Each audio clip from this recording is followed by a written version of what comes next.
Hi everyone. Today we're going to learn about radiation, which is just one more way that heat can move from place to place. Should you need to get a hold of me, my email address is on the screen. It's rcrawford@jcpsmail.org. Here we go. So first off, as we've said, radiation is just heat flow by waves of light. Please notice that light is in quotation marks. So if we were to look at this animation, we can see that we have a heat source here, an open flame, and then we can see we have these little rings that are leaving and moving away from it. Please notice here where it's zoomed in that the flame is not actually touching, and it's not actually touching the atoms, but that the atoms have become heated up anyhow. Okay, so when these waves of light reach the matter, it in fact produces heat in them. So radiation comes from that root word radiate, which really means to spread out from a central location. But radiation is just heat waves by flow of light. One thing that I do want to point out is we're not always talking about the kind of light you can see, which is called visible light. There are several types of light, more generally called electromagnetic radiation or electromagnetic waves.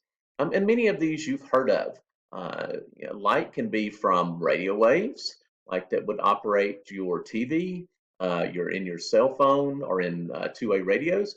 Your microwave, the thing that you cook food in, actually uses microwaves, tiny waves, to cook your food. We have something called infrared, which is if you've seen heat lamps for reptiles, or maybe you've even seen heat lamps that keep French fries warm in a restaurant after they've been cooked. That's a form of infrared.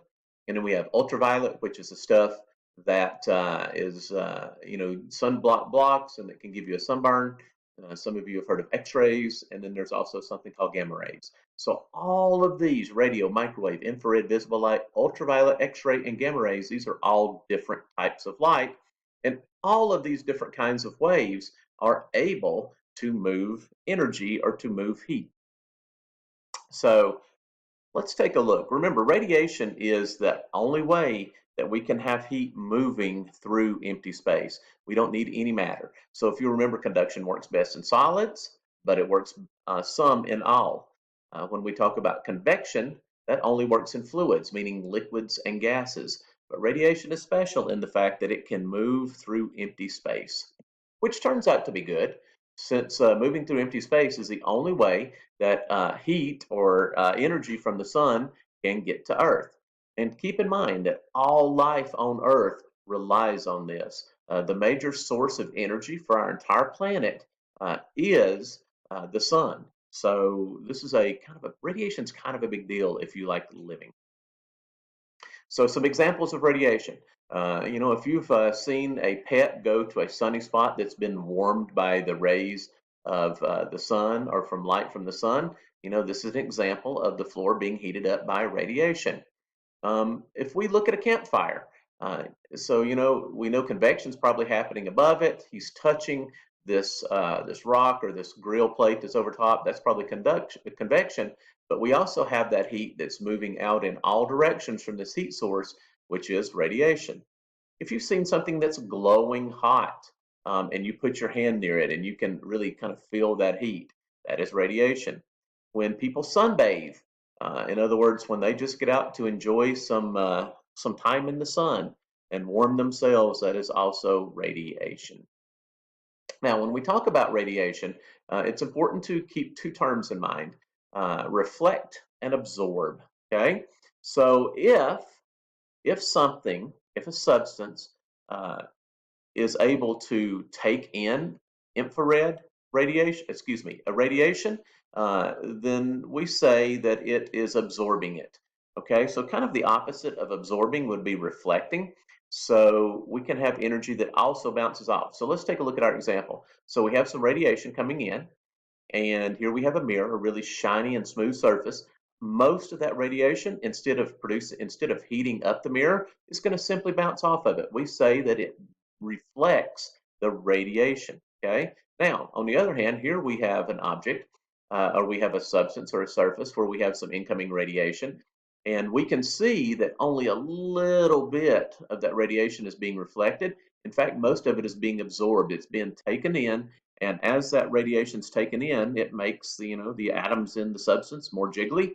In other words, that means it's got a higher temperature and a higher amount of thermal energy, right? So some substances are going to reflect most of the radiation, others are going to absorb, which means take it in and turn it into heat.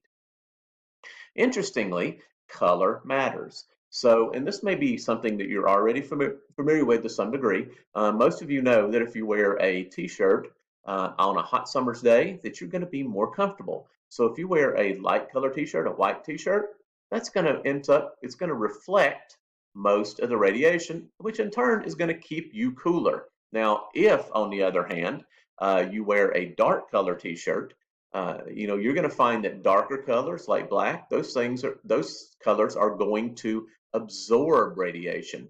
And so, in fact, you're going to be much more uncomfortable when you wear something that's darker in color. Okay, so lighter colors tend to reflect radiation, whereas darker colors tend to absorb radiation. So, guys, before I end today, I just want to point out that whenever we look at any heat source, so whether we're going to use a simple one here, where we just have a pot of water on the stove.